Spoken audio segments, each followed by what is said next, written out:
함께 만드는 언론 미디어 협동조합. 여기는 국민TV. 함께 만드는 언론 미디어 협동조합. 여기는 국민TV.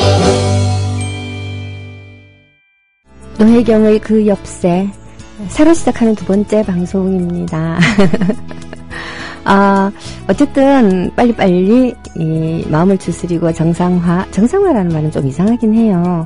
예, 빨리빨리 마음을 추스리고 평소와 다름없는 미협다운 방송이 되도록 서로서로 애를 써보십시다. 요즘 새롭게 생활환경 질환에서 침대 세균먼지 위험성이 높아진다고 합니다. 만성 폐질환, 천식은 8배 높아지고 폐암은 담배보다 무려 39배나 더 높아진다고 합니다. 나도 그래서 요즘 몸이 그런가?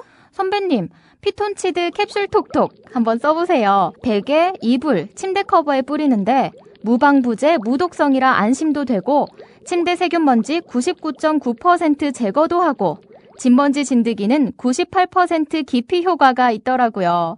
궁금해서 왜 살충은 안 되나요? 하고 물어봤더니 화학 제품만 살충이 된다고 하더라고요. 그래서 믿음이 생기던데요. 피톤치드 캡슐 톡톡? 네, 선배님. 피톤치드 향이 살림욕하는 것 같아요. 피톤치드 캡슐 톡톡이라 한번 써볼까? 검색창에 네이처 아이를 검색해보세요. 전국 약국에서도 판매 중입니다.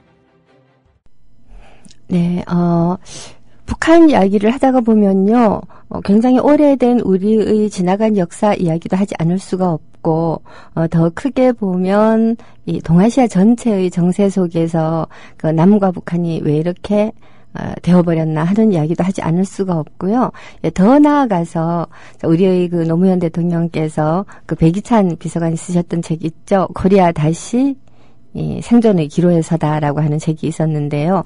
그 책을 읽고 충격을 받았듯이 지금으로부터 한 20년 정도 전 한참 서구 열강에 일본까지 끼어가지고서 식민지 쟁탈전을 벌이고 소위 말해서 각축을 하던 시절에 한반도가 2번이나 전쟁터가 되고 결국은 일본의 식민지가 되었잖아요.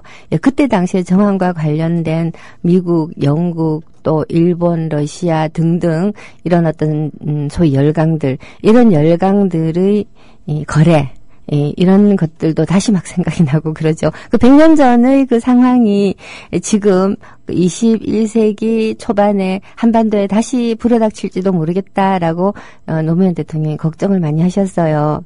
그 걱정하신 것은 지금 관점에서 보면 참 맞는 걱정이라고 할 수 있죠. 여러분들도 다 염려를 하시겠지만 우리 남한 그리고 북한이 뭐라고 할까? 우리의 그 자율적이고 주체적인, 자유로운 어떤 국가로서의 정체성을 지켜나가기보다는요, 미국과 일본, 중국의 그 사이에 끼어가지고, 굉장히 불안한 행보를 보이고 있다고 염려하는 분들이 많으세요. 물론 어떤 분들은 그 박근혜 대통령이 중국의 열병식에 참여한 것을 놓고서 이 자주 외교의 모습이고 미국도 양해를 했으니까 갔을 것이다. 뭐 이렇게 얘기하는 분들도 많이 있기는 해요. 그렇지만 어쨌든 우리가 우리의 그 국가로서의 입장을 정확하게 우리가 결정하고 규정하고 하지를 못하고요. 그렇게 하지를 못하고 자꾸만 뭐랄까요? 미국과 일본의 계획, 미국과 일본의 동아시아에 대한 계획의 종속 변수로서 움직이고 있다라고 하는 불안을 감출 수가 없습니다. 이거 참 어떡하죠? 제가 노혜경의 그 엽새에서는 노래를 보통 2개 정도 들었거든요. 그래서 신청곡을 거의 안 받았는데 오늘 벌써 신청곡이 들어와 있어요. 그래서 오늘은 신청곡을 좀 들려드려야 할 것 같은 생각이 좀 듭니다. 잠시 후에 신청곡 듣기로 하고요. 자, 그래서 100년 전에 여러분들도 다 아시다시피 가스라 뎁트 조약이라든가 이 일본이 강제로 개화를 당했지만 그 강제로 당한 그 개화를 굉장히 빠른 속도로 서구화를 통해서 극복하고 그리고 이제 이 식민지 전쟁에 나선 다른 제국주의 국가들하고 보조를 맞춰서 동아시아를 침략을 해온 역사가 있죠. 예, 그러한 역사가 되풀이될지도 모른다라고 하는 불안이 노무현 대통령으로 하여금 한미 FTA를 추진하게 했던 심리적인 원인이 되었다라는 얘기들을 제가 참 자주 듣는데요. 경제적으로 한미 FTA를 한다고 해서 미국과 더 밀착하는 것도 아니고, 그런데 한미 FTA를 추진하는 것이 어떻게 해서 100년 전과 같은 상황을 극복하기 위한 방법이 되었을까?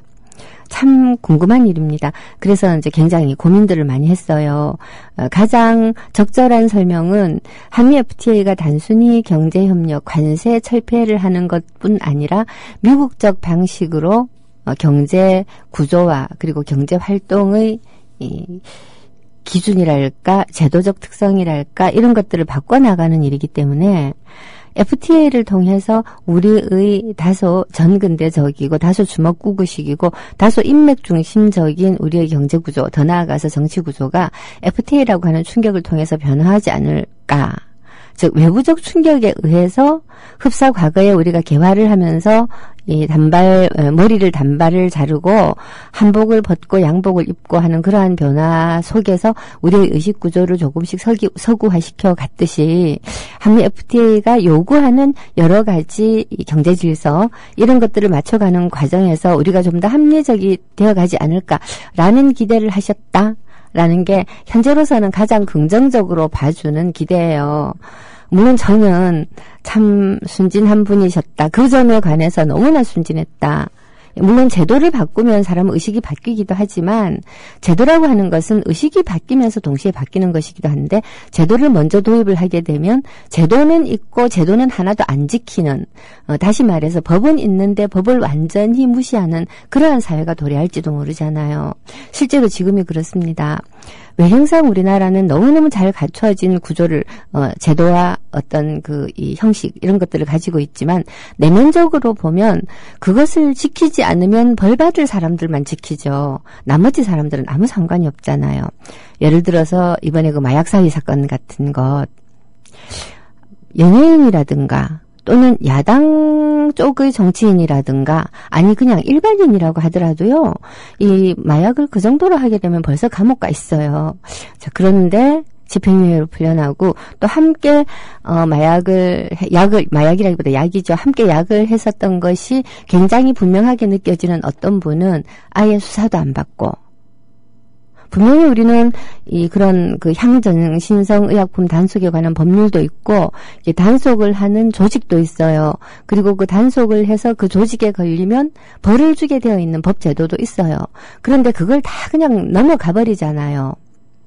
제도가 존재한다고 해서 사람들이 이 의식구조가 그 제도에 맞는 의식구조로 굉장히 천천히는 몰라도 당장은 고쳐지지 않는데 왜 FTA 같은 걸 하셨을까? 예, 그런 답답한 마음은 듭니다만은 코리아 다시 생존의 기로에 서다라고 하는 책을 읽고서 우리가 결코 우리 스스로 생각하듯이 자부심 넘치게 우리 젊은이들은 생각하잖아요. 세계에서 정말 막강한 그야말로 월드컵 4강에도 올라가고 골프만 쳤다 하면 우리나라 여자들이 싹쓸이를 하고 하는 굉장히 선진국에 진입한 것 같은 대한민국이지만 이 지정학적 약점으로 말미암아서 언제나 우리보다 더 강한 나라들의 각축장이 되기가 굉장히 쉽다는 거. 어떻게 생각하면 참 운이 나쁜 거예요. 정말 운이 나쁜 것이 미국 같은 나라 하나하고만 국경선을 접하고 있어도 참 그렇고 소련 같은 나라 하나하고만 국경선을 접하고 있어도 정말 그래요. 예, 중국하고 국경선을 접하고 있는 나라들은 정말 불행하잖아요. 지금 중국이 막 서진 정책 막 이런 거 하면서 먹으려고 덤벼가지고 러시아도 한참 그러다가 요즘은 조금 속지막하지만 따지고 보면 우크라이나 전쟁 같은 거는 이 러시아의 팽창주의 정책이 불러온 비극이라고 할 수도 있고요. 이렇게 팽창하고자 하는 제국의 옆에 국경선을 하나만 맞대고 있어도 굉장히 나라가 불운한데 우리는 하나를 맞대고 있는 게 아니라 세 개를 맞대고 있고 하나는 들어와 있어요. 이런 상황 속에서 우리가 정신을 차리지 않으면 또다시 100년 전의 그 비참했던 역사를 형태는 조금 다를지언정 되풀이하게 된다라고 생각하셨던 생각은 정말 공감이 가죠. 예, 그 방법에 있어서. 우리가 생각과 의도를 공감한다라는 것과 그리하여 선택한 방법이 틀렸을 때도 그 의도가 좋았으니까 잘했다라고 말할 수는 없다는 것. 이거 두가 성립합니다. 양립합니다. 예, 그러니까 노무현을 좋아한다고 하더라도 FTA는 얼마든지 비판할 수 있다라는 것이죠. 예, 좋아하는 것과 어떤 정책이 잘못되었다라는 것과는 서로 맞바꾸지 않으면 안 되는 그런 종류의 관계는 아니기 때문에요. 자, 어쨌거나, 이렇게 이 역사적으로 볼 때, 그리고 지리적으로 볼 때 우리가 처해 있는 입장 때문에 언제나 북한을 생각하다가 보면 그런 모든 것들을 한꺼번에 생각하지 않을 수가 없게 되는 거죠.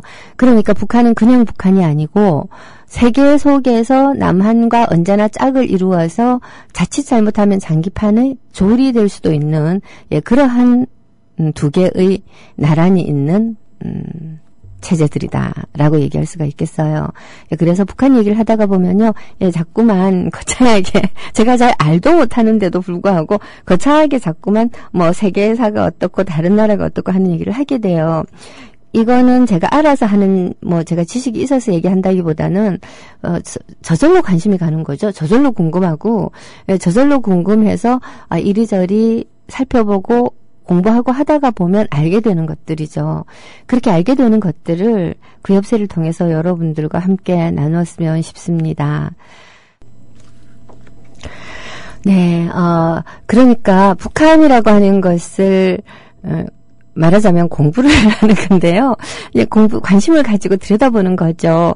관심을 가지고 들여다보는 가장 큰 이유는 결국은 오늘 여기서 살고 있는 우리가 좀 더 살자, 좀 더 잘 살자, 좀 더 제대로 살자. 예, 그런 것들 때문이죠. 사실, 아무리 무관심한 사람들의 생활에도 북한이라고 하는 존재는 언제나 그림자를 드리우고 있어요. 나하고 아무 관계도 없다고 생각하지만 실제로는 관계가 굉장히 많죠. 예를 들어서 종북이라고 하는 단어 하나만 한번 생각해봐요. 옛날엔 그걸 우리가 빨갱이라고 불렀는데 피뚝하면 니 빨갱이냐? 왜 그렇게 삐딱해? 어떤 약간 비판적이고 조금 건설적인 것을 이야기하면 기득권을 가지고 있는 사람들이 그런 사람들이 입을 닥치게 하는 가장 적절한 용어로 쓰였죠. 빨갱이, 다시 말해서 북한과 가까워 보인다 또는 북한을 지지하는 것처럼 보인다, 북한하고 비슷하다. 자, 이런 것들이 특히 권력을 가지고 있는 사람들이 약자들을 억압하는, 다시 말해서 갑질하는 도구로 쓰였다라고 하는 걸 우리가 다 잘 알고 있잖아요. 그래서 북한을 들여다보고 공부하고 한다는 것은 오늘 지금 우리가 살고 있는 삶을 어떻게 하면 좀 더 낫게 바꿀 것인가 라고 하는 문제하고도 바로 다 있는 것 같아요. 맞닿아 있는 거 되게 많군요. 지정학적 위치에 대한 고민도 해야 되고 우리를 둘러싸고 있는 소위 사강에 관한 고민도 해야 되고 또 저 멀리 세계사의 중심 국가라고 할 수 있는 유럽과 미국, 자, 이 동네에서 남북한의 관계에 영향을 미칠 만한 어떤 흐름 같은 게 있는가, 이런 것들도 봐야 되고 볼 거 굉장히 많습니다. 그리고 그 많은 볼 것들이 사실은 알게 모르게 우리가 매일매일 접하는 뉴스라든가 하는데 녹아가지고 조용히 스며들어 있죠. 네, 스며들어서 있습니다. 여하튼 그런 뜻에서 몇 가지 세계적인 변화를 조금 살펴보고 싶어요. 최근에 아마 우리 이 미협 조합원들, 그리고 미협 아니시라도 이 방송을 듣고 계신 분도 좀 계신 것 같은데 웬만하면 미협에 가입해 주세요. 조합비도 내시고요. 예, 그래 주셨으면 감사하겠고. 보면 이런 것들이 있어요. 새정치민주연합이 요즘 혁신안 때문에 굉장히 진통을 많이 겪고 있잖아요. 진통을 겪고 있는데, 그러한 진통의 특성을 이렇게 살펴보면, 가장 사람들이 눈에 많이 띄는 게 공천 제도를 어떻게 할 것인가, 다가올 총선에 공천을 어떻게 할 것인가라고 하는 경선의 룰, 이런 거를 둘러싸고서 이 개개인의 이해관계가 굉장히 충돌하고 있습니다. 그러다가 보니까 좀 더 중요하다고 할 수 있는 정치 체제에 관한 고민, 그리고 경제 제도, 경제 정책에 관한 고민, 정치 경제가 사실 중요한데 그런 것들에 관한 고민을 혁신위가 새정치연합을 통해서 어떻게 풀어가고 국민들에게 어떤 당이다라고 보여주고 싶은가 하는 건 완전히 묻혀서 도대체 뭘 주장했는지를 알 수도 없을 정도예요. 분명코 복지국가는 조금 더 강화되었을 것이고 분명코 경제민주화를 좀 더 이루자는 쪽으로 갔을 것이고 한데도 불구하고 어떤 언론도 새정치연합의 혁신위원회가 새정치를 이런 정당입니다라고 규정하고 있다라는 얘기는 하지 않고 국회의원 경선 룰을 어떻게 하기로 했다. 국회의원 숫자를 늘렸다 줄였다. 이런 것만 얘기를 하고 있어요.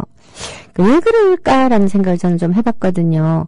여러 가지 이유가 있겠지만 현재의 상황에서 작은 싸움을 만들어서 보다 큰 갈등을 숨기는 것은 언제나 기득권들이 해왔던 일이고 언론들은 어떻게 하더라도요. 심지어 한겨레라든가 경향이라든가 우리가 일반적으로 얘기하는 진보 매체라고 불리는 것들조차도 기본적으로는 현재의 이 주류적인 사고방식을 강화하는 쪽으로 움직이게 되어 있습니다. 일부러 그렇게 움직이는 것이 아니고요. 그 언론이라고 하는 것이 속성상 대체로 이렇게 보면 왜 비교적 다수가 하는 생각들을 받아서 전파하는 그 경향이 있지 않습니까? 이 비교적 다수. 그러니까 이 비교적 다수에 속하는 사람들의 생각은 혁신적이거나 진보적이기가 사실은 좀 쉽지가 않아요.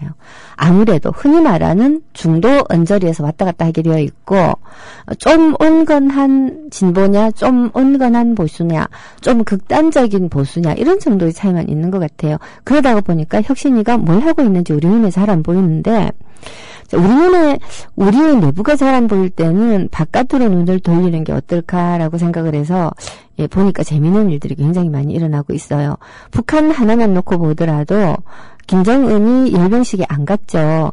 그래서 중국하고 북한이 사이가 나빠졌다는 둥 뭐가 어떻다는 둥 이런 얘기를 하는데 전문가들의 이야기에 따르면 거래하고 있는 거래요. 지금 거래는 주고받고 하는 과정도 있지만 주고받기 전에 서로 이렇게 내고 하는 과정이 있잖아요. 협상.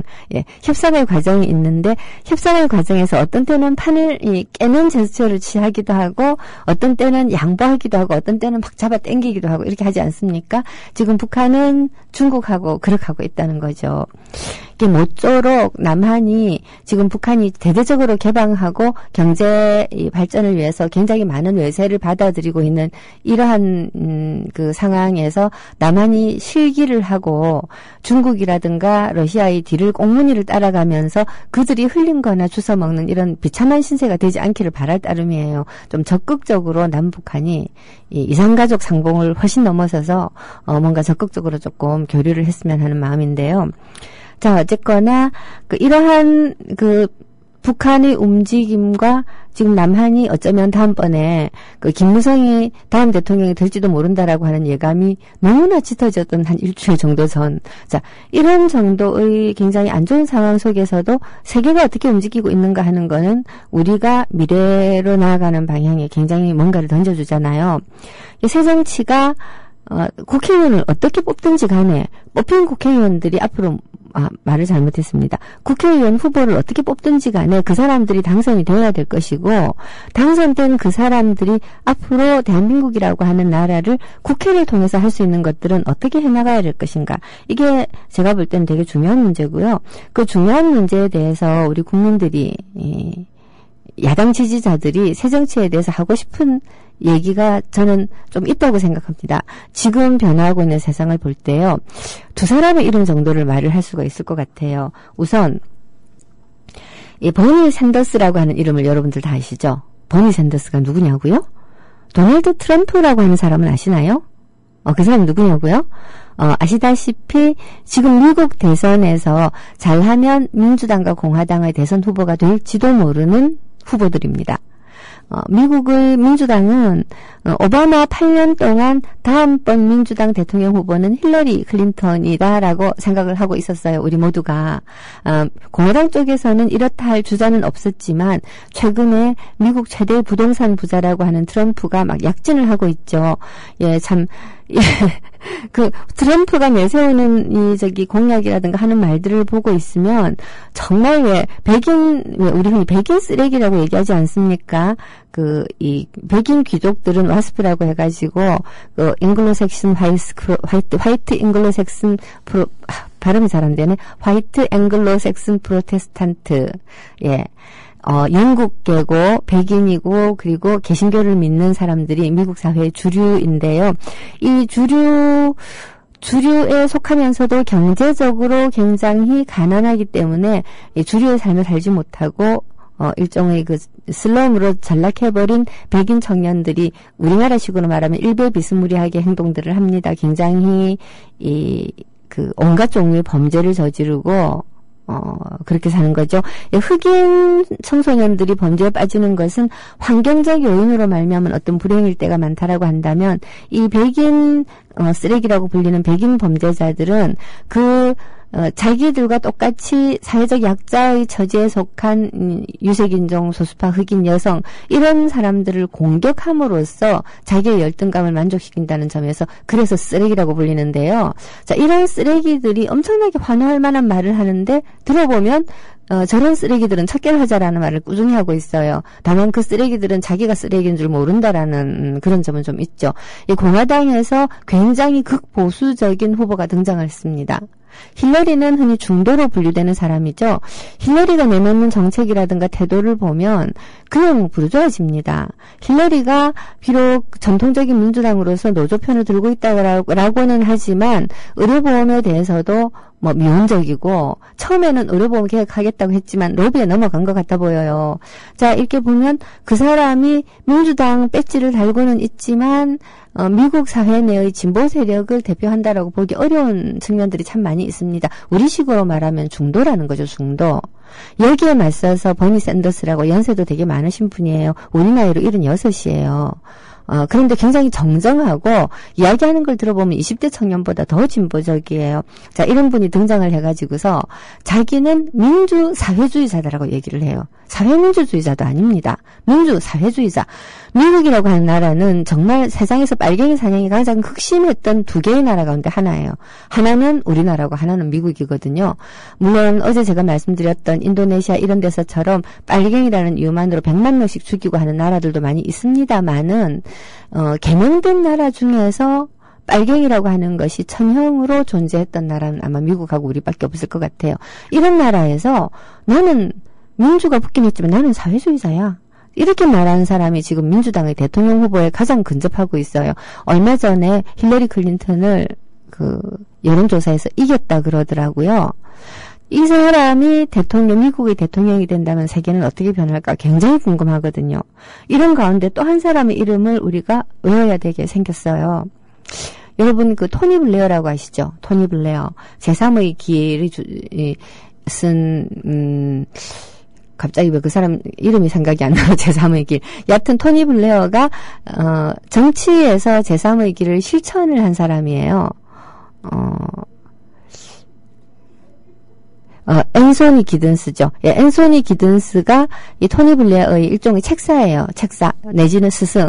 예, 그래서 진보도 보수도 아닌이라고 우리는 이야기하지만 영국의 상황에서는 진보도 보수도 아닌이 아니라 막시즘도 또는 그 반대도 아닌이라고 할 수가 있겠어요. 케인즈 정도의 경제 정책을 우리가 흔히 제3의 길이라고 부를 수가 있겠지만 실제로 이 토니 블레어와 앤소니 기든스가 주창한 제3의 길은 엄격하게 말하면 신자유주의예요. 신자유주의. 새로운 자유주의인데 과거의 자유주의가 난폭할 정도로 개인의 이익만을 중요하게 생각했다면 신자유주의는 보다 국가의 역할을 조금 더 강화했다 정도로 설명이 될 수도 있겠고 나름으로는 지나치게 이렇게 막시즘에 경도했던 일종의 사회민주주의의 약간 좌경화 이런 좌경화가 영국 경제를 굉장히 악화시켰다라는 판단 아래 좀 더 경쟁적이고 좀 더 자유주의적인 그런 경제를 도입을 해야 되겠다라고 했던 그때 당시의 역사적 정황은 아마 있었겠죠. 그렇지만 대처의 정책 쪽으로 토니 블레어가 한 단계 접근하면서 집권을 할 수가 있었는데요. 어쨌든 이 사람은 노동당이잖아요.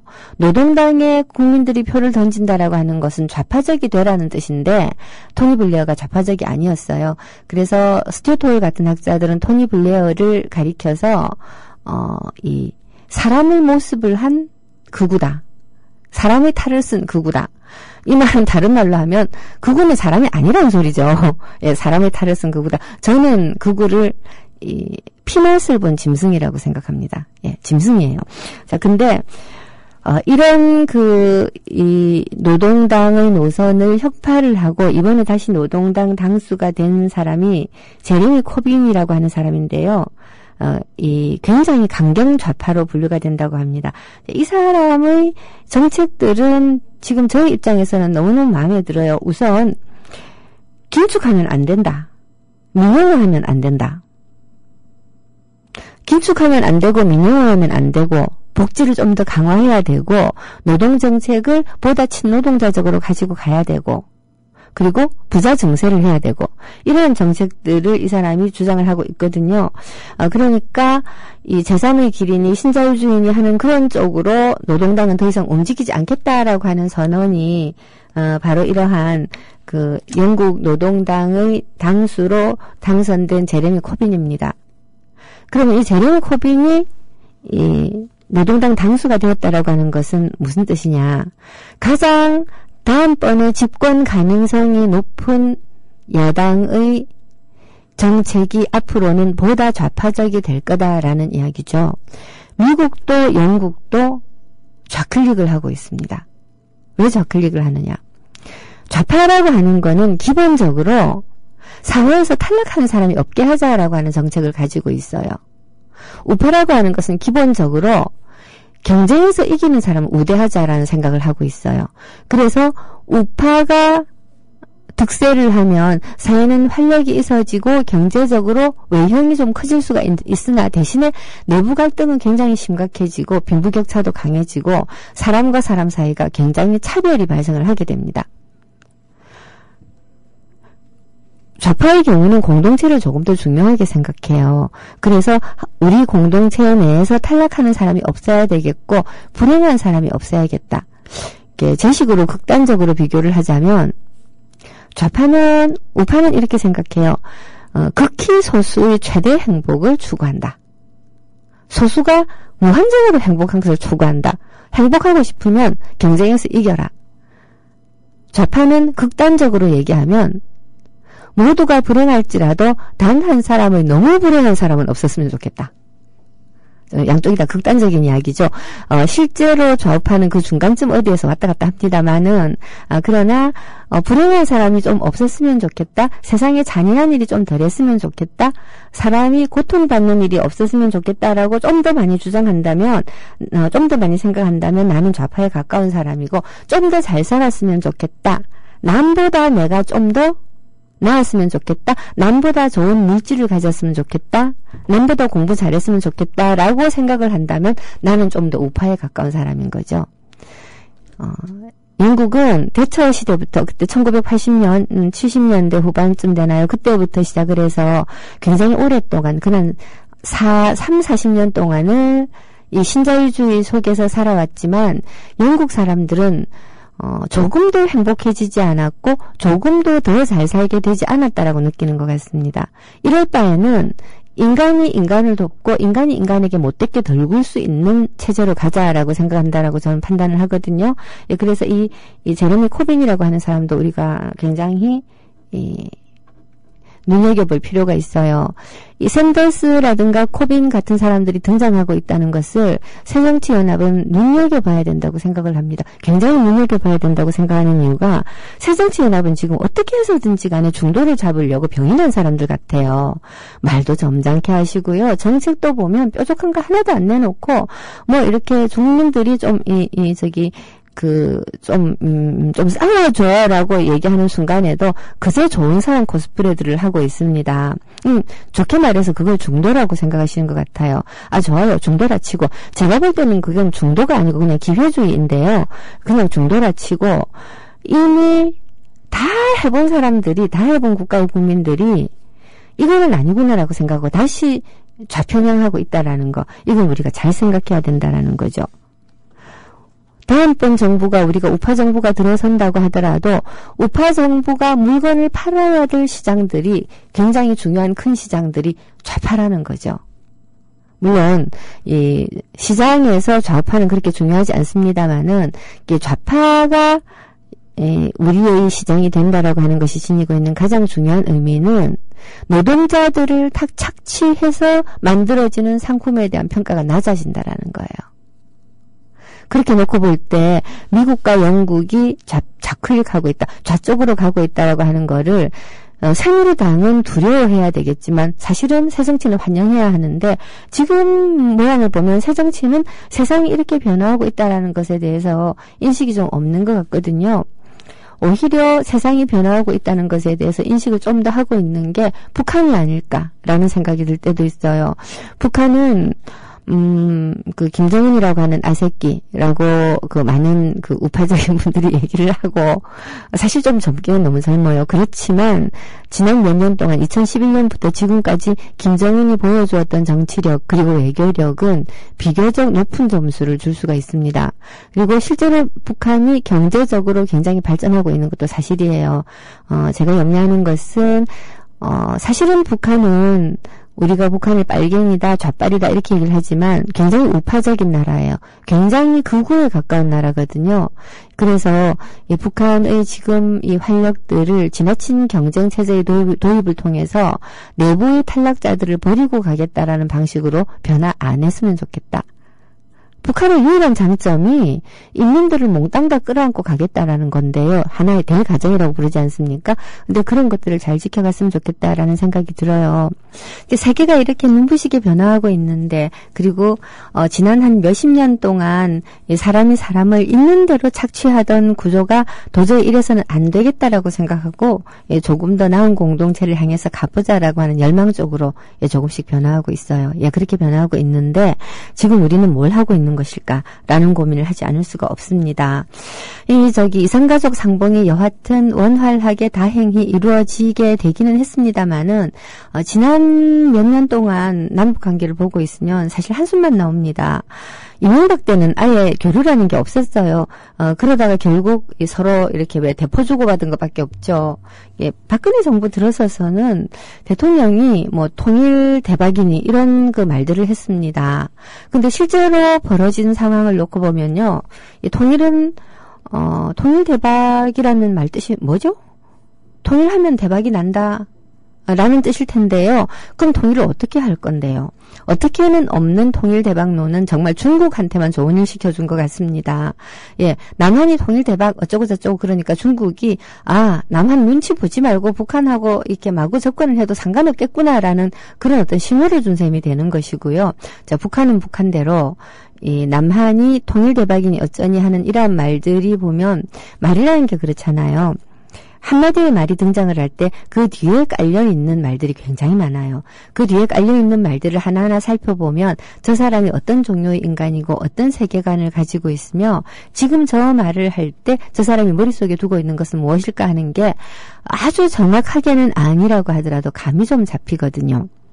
우리가 보통 주는 것 없이 싫은 사람 이런 말을 할 때 자세히 보면 주는 거 다 있습니다. 정말 주는 것 없이 싫은 경우는 정말 별로 없어요. 자세히 보면 다 있어요.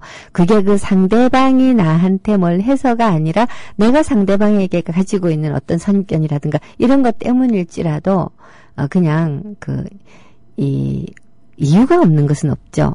다만 그 이유와 그 결과가 우리가 흔히 얘기하는 과학적 인과관계로 서로 매치되는 게 아니기 때문이지 이유가 없는 건 없다고 저는 생각을 하죠. 그러니까 원인이 아니라 이유라고 할 수가 있겠는데요. 자, 그럼 이제 통일 대박이라고 하는 말을 북한에서는 어떻게 해석할 것인가? 대박이라는 말 자체가 경제적인 대박이잖아요. 어떤 사람이 좋은 일이 발생했을 때 우리는 요새 그냥, 대박이다, 이렇게 말을 하긴 하지만, 처음에는 그게 커다란 대박이잖아요. 커다란 박 속에 뭐가 들어있어요? 흥부의 커다란 박 속에는 금은 보화가 들어있고, 고래등 같은 기와집이 들어있고, 심지어 무지무지하게 예쁜 기생들도 들어있었어요. 흥부 입장에서 볼 때 욕망을 충족시킬 수 있는 모든 재화가 나오는 것이 대박입니다. 근데 대박 나세요라고 하는 건 한마디로 말해서 한때 굉장히 유행했던 부자 되세요라는 말하고 거의 비슷한 얘기인데요. 우와 대박 이런 얘기들이 요새는 그냥 놀라운 일이 생기기만 해도 대박이라고 하긴 합니다만 원래는 그런 뜻이잖아요. 자 그러면 이러한 원래 뜻을 통일 대박이라는 말에다가 갖다 붙였을 때 결국은 경제적으로 크게 좋은 일이 벌어질 것이고 남한의 입장에서 경제적으로 크게 좋은 일이 벌어진다라고 하는 것은 북한의 입장에서 해석하기에 따라서는 남한이 우리를 식민지로 삼겠다는 거야? 라고 하는 의심을 할 수도 있는 문제이고 남북 상호간에 서로 좋다라고 얘기는 하지만요. 경제적으로 통일되면 경제적으로 이득이다라고 말하는 사람들의 말의 내용은 남한의 경영 능력과 북한의 값싼 노동력과 남한의 발전된 기술과 북한의 무궁무진한 지하자원과라고 말을 합니다. 물론 남한의 앞선 기술력이라고 하는 것은 다소간 오해였다라고 하는 게 요새는 좀 알려지고 있어요. 북한도 의외로 굉장히 기술적인 능력이 있어요. 다만 디자인이 너무 형편없어서 진짜 후져가지고 그 기술력이 있다는 게 별로 표가 안 나죠. 여튼 통일대박이란 말을 들었을 때 북한 사람들은 남한이 북한을 흡수 통일하고 싶어 하는구나라고 느끼게 되어 있죠. 그러니까 그런 말을 들었을 때 북한 쪽에서 그다지 좋은 반응이 나올 수가 없는 거예요. 그런데도 우리 남한의 북한에 대한 정책은 언제나 이런 방식입니다. 뭔 얘기인가 하면 북한 사람들, 즉 협상의 파트너, 이 사업의 파트너, 통일 사업의 파트너, 이 통일을 하기 위한 어떤 교섭의 파트너, 이 파트너가 되어야 될 북한 사람들이 내 말을 어떻게 들을 것인가에 대해서는 아무 관심도 없고 오로지 남한 정치, 그쵸? 오로지 남한 정치, 남한 국내 정치에 나의 이 말로 어떤 효과를 얻을 것인가만 관심을 가지는 거죠. 이런 측면에서는 박근혜만 그런 게 아니고 새정치연합은 어떻게 보면 더해요. 새정치연합을 보고 있으면요. 어떤 생각이 드냐면 이 사람들은 심지어 국민 전체도 아니고 국민 전체 가운데 절반 조금 못 되는 민주당 지지자들도 아니고 그 민주당 계열 지지자 가운데서 문재인 지지자, 안철수 지지자, 문도 안도 아닌 이렇게 왜 소위 있잖아요. 구민주계라 그러나 지지자 이런 식으로 또다시 국민을 갈라쳐서 그 협소한 자기 지지자들만 바라보고 정치하고 있는 것 같은 느낌이 들 때가 굉장히 많아요. 시야가 정말 좁은 거죠.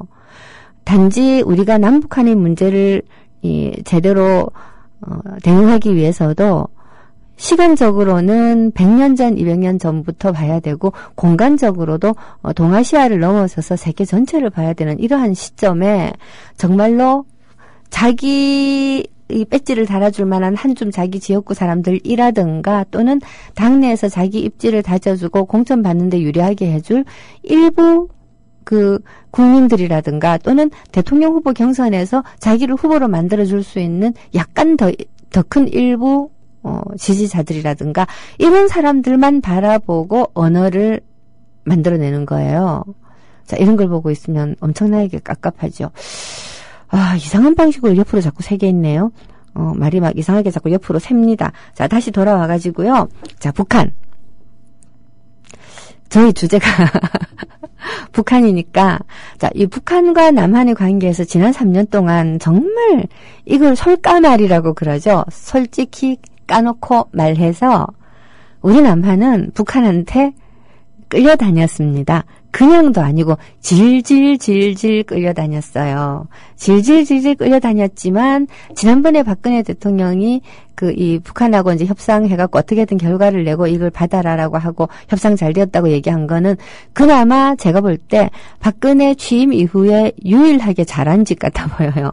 어쨌든 그때 당시도 가만히 생각해 보세요. 북한은 이 대인쥐례를 북한이 심었다라고 인정하지 않았습니다. 그냥 유감이라고 그랬어요. 유감입니다. 자, 이 한마디 하고 그 다음에 정말로 총을 쐈는지는 알 수가 없습니다만 로켓포로 쏜 것은 사실인 것 같습니다. 예, 총알 한 방과 로켓포 3발을 가지고 남북한의 이 교섭의 물꼬를 터버리고 이산가족 상봉을 끌어내고 더 중요한 것은요. 김정은이라는 꼬맹이가 저놈이 외교력이 대단하구나라는 걸 세계 만방에 알리고 세계의 한 일주일 정도, 3, 4일에서 일주일 정도만이라도 세계 뉴스의 완전히 초점이 되고 무대에 올라선 겁니다. 그리고 그 협상을 아주 성공적으로 마무리함으로써 저 어린 것이 정말 만만치 않구나라는 거를 전 세계에 보여줬죠. 우리는 말하자면 이 판 깔아주고 북한이 그 위에서 실컷 놀면서 공연하는 거를 구경한 꼴이 되어버렸습니다. 그렇다고 해서 그런 판 깔아주고 해준 것을 잘못했다고 하는 건 아니고요. 잘했는데 앞으로도 그런 방식으로 우리가 판 깔아주는, 다시 말해서 북한을 우리가 이렇게 우리가 재주 넘는 곰이고 북한을 왕서방으로 만들 것이 아니라 우리가 왕서방이고 북한이 재주 넘는 곰, 더 나아가서 합작해가지고 같이 공연하고 같이 판돈을 걷어들이는 그런 남북한이 되면 좋잖아요. 근데 이게 안 되는 이유가 시야가 좁기 때문이죠. 남한은 남한대로 국내 정치에 매여 있고, 북한이 시야가 좁은지는 잘 모르겠어요. 그렇지만 남한은 국가 전체로 볼 때도 국내 정치에 매여 있고요. 그리고 개개 정당 내부를 볼 때도 다음번 대통령 후보 경선에서 누가 후보가 될 것인가 여기에만 관심을 가지고 있는 것 같거든요. 저쪽 사람들 새정치는 새정치대로 새누리는 새누리대로 지금 그렇게 하고 있습니다. 정말 민생이고 뭐고 관심이 하나도 없어요. 이러는 동안에 최경환이라고 하는 현재 박근혜 정권의 경제부총리, 이명박 때부터 왔던 사람이죠. 이 사람이 엄청나게 국가부채를 불리고 있어요. 이렇게 국가부채가 불어나면 나중에 누가 그거를 갚아야 됩니까? 자기들 임기 동안에 나라가 망하지 않게 하기 위한 안간 힘을 쓰고 있다라고 봐도 과언이 아닌 거예요. 왜냐? 자기들 임기 내에 나라가 안 망해야 정권을 재창출할 수가 있다고 생각하고 재창출하지 못한다고 하더라도 설거지를 다음 정권한테 미뤄야죠. 자기들이 설거지를 하기 시작을 하면 국민들이 이 정권의 실체가 고통이었구나라고 하는 걸 알게 되잖아요. 이런 상황 속에 우리가 살고 있는데 야당은 도대체 뭐 하고 있는 겁니까?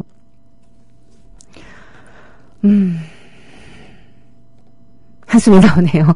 예, 오늘 방송에서는요, 이름 2개를 우리가 외우는 걸로 하도록 하겠습니다. 아까 말씀드렸던 샌더스와 코빈. 그리고 여기에, 1년의, 그러니까 이제 같은 줄에 서 있는 우리의 정치인 이름이 누가 될 것인가. 저는 그것을 그가 내세우는 정책과 그의 실천, 이런 것들을 통해서 우리가 봐야 한다고 생각합니다. 우리는 가끔 가다가 어떤 특정한 인물에 대한 지지를 마음속으로 정해놓고 그 사람에 대한 내가 지지해야 될 정보와 그 사람이 아닌 사람들에 대한 내가 반대해야 될 정보들을 지속적으로 모으고 있다는 생각이 참 많이 듭니다. 예, 저도 그래 본 적이 있거든요. 한 2000년에서 2002년 정도 사이에 내가 지지하는 사람에 대한 좋은 정보와 내가 지지하지 않는 사람들을 디스할 수 있는 정보들을 모으려고 굉장히 애를 썼던 적이 있었습니다만은 내가 주인이기 때문에, 내가 살고 있는 이 나라를, 그리고 나와 똑같은 다른 주인들이 함께 더불어 살아갈 수 있도록 만들어낼 수 있는 사람은 누구냐라고 기준을 먼저 세워놓고 사람들을 다시 평가해야 되겠다라는 생각이 듭니다. 그렇게 하다가 보면 우리에게도 샌더스나 코빈이 등장하겠죠. 과감하게, 왜 부자들한테서 세금 먼저 안 받냐? 부자들한테서 세금을 왜 먼저 안 받고 국가부채를 불리느냐? 이런 얘기들을 길거리에 나와서 마이크 잡고 아글아글 쓰면서 할 수 있는 그런 정치인을 원해요. 여러분들은 원하지 않으십니까? 네. 이야기가 중구난방으로 흘렀습니다만 그 엽세니까요. 자, 오늘 이야기를 다시 정리하자면 북한을 이야기하기 위해서는 세계 정세 그리고 지나간 우리의 역사들을 끊임없이 이야기하지 않을 수 없다라는 말씀으로 제가 앞으로 마구 옆으로 새더라도 양해해달라는 그런 말씀을 드리고 싶습니다. 자, 그럼 여러분, 내일 뵙죠. 국민라디오 팟캐스트 응원하는 가장 쉬운 방법 아시나요? 다운로드하기, 별점 주기, 댓글 달기, 구독하기. 국민라디오 팟캐스트 널리 알리는 가장 쉬운 방법. 다운로드하기, 별점 주기, 댓글 달기, 구독하기. 기억하세요. 다운로드하기, 별점 주기, 댓글 달기, 구독하기.